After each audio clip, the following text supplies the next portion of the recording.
Cognition মানেই হচ্ছে আমাদের থট রিলেটেড, আমাদের চিন্তার সাথে, আমাদের ভাবনার সাথে, আমাদের প্ল্যানিং এর সাথে, আমরা ইন্টেলিজেন্সেও আমরা দেখে এসেছি আমাদের সেই জায়গাটাই বারবার রিফ্লেক্ট হয়েছে আমাদের চিন্তা ভাবনা।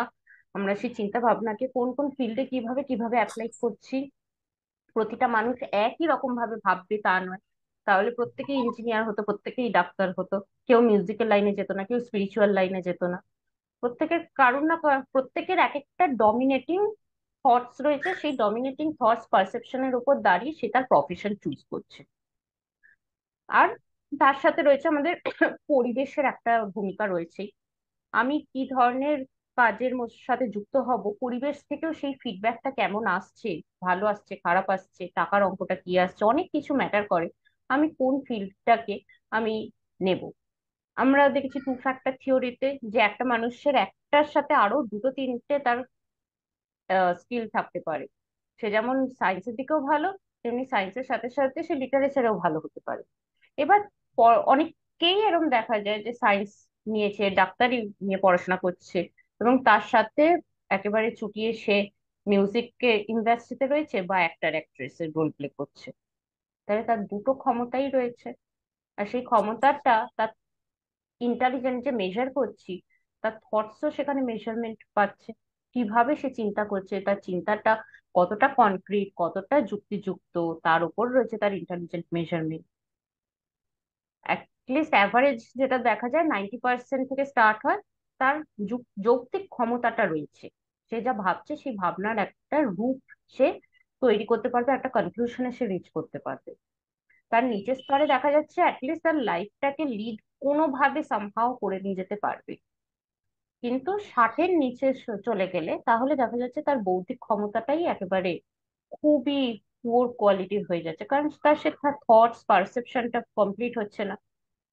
পারসেপশন আমরা কি পড়েছি, যখন সামনের কোনো ইমেজকে আমরা দেখছি আর ব্রেনে গিয়ে সেই মিনিংটা ক্রিয়েট হচ্ছে।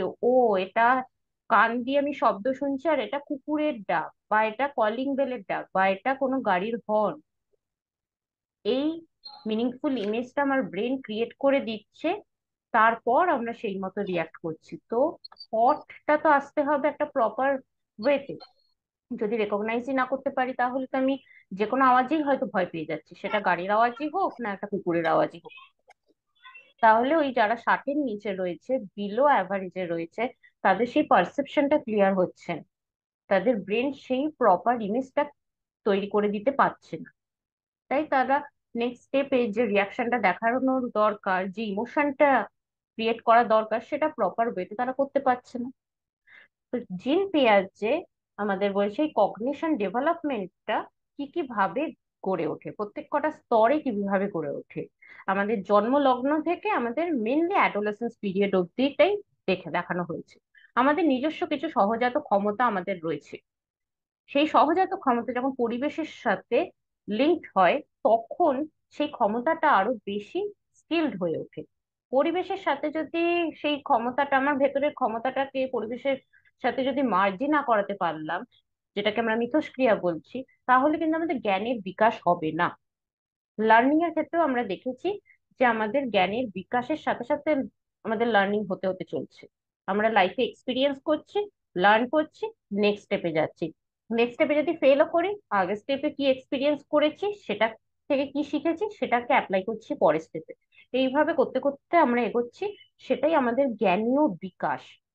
এই জ্ঞানীয় বিকাশ আমাদের জন্মলগ্ন থেকে চলে, সেটা লার্নিং এর ক্ষেত্রেও আমাদের জন্মলগ্ন থেকে চলে। তো শিশুরা পর্যায়ক্রমে একটি শ্রেণীবদ্ধভাবে ধাপে ধাপে অতিক্রম করে। আর এই ধাপটা এরকম নয় যে একটা ওয়েস্টার্ন কান্ট্রিতে একটা 6 মাসের বাচ্চা যা অ্যাক্টিভিটি করে, আর ইন্ডিয়ান সোসাইটিতে সেই 6 মাসের বাচ্চাটা পুরো একদম অদ্ভুত কিছু অ্যাক্টিভিটি করে। না, সেটা সেমই থাকে। সে যে 6 মাসে কেউ হামাগুড়ি দিতে শুরু করে, আরেকজন বাচ্চা যদি 6 মাসে না করে 5 মাসে হামাগুড়ি দিচ্ছে। আরেকটু অ্যাডভান্স বাচ্চা এখন দেখা যাচ্ছে, এই যুগে এসে 2020 থেকে দেখা যাচ্ছে বাচ্চাদের হামাগুড়ি দেওয়ার স্পিডটা 4 মাস বয়স থেকে আস্তে আস্তে বেড়ে উঠছে। আর এটা কিন্তু শুধুমাত্র একটাই কান্ট্রিতে বা একটাই সোসাইটিতে না, এটা ওয়ার্ল্ড ওয়াইড এটা আসছে। তো বাচ্চা ডেভেলপমেন্ট জন্ম থেকে একই রিদেমে গড়ে ওঠে। সেটা সমাজ বদলে যাচ্ছে মানে বাচ্চার ডেভেলপমেন্টে বিশাল তারতম্য চলে আসবে, ফারাক চলে আসবে তা না। কয়েক মাসের এদিক ওদিক হতে পারে। সেই এদিক ওদিকটাও কয়েক মাসের কেন হচ্ছে?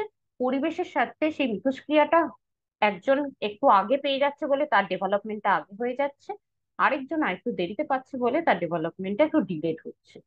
সেটা কয়েক মাসের, কয়েক দিনের ব্যবধান। এরকম নয় যে একটা 1 বছরের বাচ্চা এক্ষুনি স্কুল ব্যাগ নিয়ে দৌড়তে শুরু করলো, স্কুলে সব কবিতা বলতে শুরু করে দিল, আর ইন্ডিয়াতে আরেকজন 1 বছরের বাচ্চা সে কিছুই পারছে না। না, 1 বছরের বাচ্চা যেটুকু যতগুলো ওয়ার্ডস একদিনে বলার দরকার, মোটামুটি দেখা যায় অ্যাভারেজে 15 থেকে 20টা ওয়ার্ডস সে বলতে পারছে।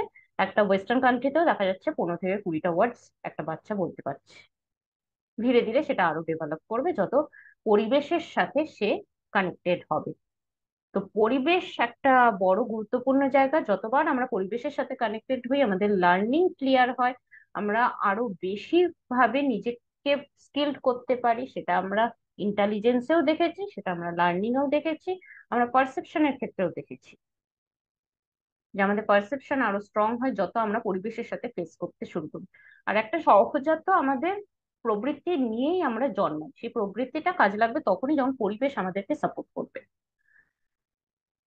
জ্ঞানীয় বিকাশের পর্যায়ে জিন পিয়াজেটের এই পিয়া গেটের কথা অনেকে উচ্চারণ করে, অনেক বইতে পিয়া জেটও রয়েছে, বর্গের জ দিয়ে। এবার সেইটা মধ্যে কোনো ভুল নেই, কারণ যে নামটা ইংলিশ থেকে ট্রান্সলেট করা হচ্ছে বাংলায়, ইংলিশে পুরো নামটার উচ্চারণই হয়তো তারা অন্যরকম ভাবে করে। তো আমরা সেটাকে বাংলায় ট্রান্সলেট করছি, কোথাও বর্গের জ লেখা হয়, কোথাও গ লেখা হয়। তো এটা নিয়ে কোনো ভুলের কিছু নেই। জ্ঞানীয় বিকাশের তত্ত্ব পরামর্শ দেয় যে শিশু বুদ্ধিভিত্তিক বিকাশের 4টি বিভিন্ন পর্যায় রয়েছে। শিশু চিন্তার ক্রমবর্ধমান পরিবর্তনশীলতাকে প্রতিফলিত করে। প্রতিটি শিশু একই ক্রমপর্যায়গুলির মধ্য দিয়ে যায় এবং শিশুর বিকাশ জৈবিক পরিপক্কতা এবং পরিবেশের সাথে মিথস্ক্রিয়ার দ্বারা নির্ধারিত হয়। প্রথম স্টেজটাই আসছে সেন্সারি মোটর স্টেজ, যাকে সংবেদনশীল মোটর পর্যায় বলা হয়। তারপর 2 বছর থেকে 7 বছরের স্টেজটা আসে প্রি অপারেশনাল স্টেজ। তারপর আসে কনক্রিট, যখন থেকে বাচ্চা এবার 7 বছর বয়স থেকে 8 বছর বয়স থেকে নিজে জুতোটা বাঁধতে শিখছে, নিজে পুরো কথা ভালোভাবে ফ্রেম করে সামনের মানুষকে বোঝাতে পারছে, নিজের কি চাহিদা, কোথায় ব্যথা হচ্ছে, পায়ে ব্যথা, পেটে ব্যথা, ভালো করে ডাক্তারকেও সে বোঝাতে পারছে। এইটা শুরু হয় 7 বছর বয়স থেকে। তারপর আসে ফর্মাল অপারেশনাল স্টেজ, যেটা 12 বছর বা টিন এজ টাইম থেকে স্টার্ট হয়। মোটামুটি 12 ইয়ার্স থেকে সেটা অনওয়ার্ডস হয়ে যায়। টিন এজে গিয়ে সেটা ফর্মাল রূপটা আরো বেশি ভালোভাবে ফর্ম করে। বিকাশের প্রতিটি পর্যায়ে শিশু চিন্তা ভাবনা অন্যান্য পর্যায় থেকে গুণগতভাবে আলাদা, অর্থাৎ প্রতিটি পর্যায়ে বিভিন্ন ধরনের বুদ্ধিমত্তা জড়িত। প্রত্যেকটা স্টেজেই কিন্তু বুদ্ধিমত্তা, ইন্টেলিজেন্সকে আমরা দেখবো, সেই বাচ্চাটা কিভাবে কিভাবে তার বুদ্ধিকে অ্যাপ্লাই করছে। এই বুদ্ধি বিকাশের ক্ষেত্রে 3টি গুরুত্বপূর্ণ দিক রয়েছে। পর্যায়গুলি সাধারণীকরণ করা যেতে পারে। এর মানে হলো জ্ঞানীয় বিকাশের সমস্ত দিক একই প্যাটার্ন বা ধরনগুলি অনুসরণ করে। এরকম নয় যেটা ওয়েস্টার্ন আর ইন্ডিয়ান কান্ট্রিতে চেঞ্জ হয়ে যাচ্ছে, বা কোনো আপার ক্লাসের সাথে মিডিল ক্লাস বা মিডিল ক্লাসের সাথে লোয়ার ক্লাসের মধ্যে চেঞ্জ হয়ে যাচ্ছে। এর একটা জেনারেলাইজেশন প্যাটার্ন, সেটা সেটা মিডিল ক্লাস হোক, আপার ক্লাস হোক, ওয়েস্টার্ন হোক, ইন্ডিয়ান হোক, সব সমাজের জন্য সেম। পর্যায়গুলি অপরিবর্তনীয়, যেগুলোকে কখনোই পরিবর্তন করা যায় না। একটা 1 বছরের বাচ্চা যা অ্যাক্টিভিটি করবে, সেটা অন্য কান্ট্রিতে একটা 1 বছরের বাচ্চা হঠাৎ করে 10 বছরের বাচ্চার মতো অ্যাক্টিভিটি করবে না। সে কিছুটা লেভেলে অ্যাডভান্স কাজ করতে পারে, তার পরিবেশের ওপর ডিপেন্ড করছে। তা কিন্তু তার মানে ওই কিছুটা লেভেলটা একটা 10 বছরের সমান নয় বা একটা 5 বছরের সমান। পর্যায়গুলি সর্বজনীন, মানে সর্বক্ষেত্রে একই রকম ভাবে ইউজ করা হচ্ছে।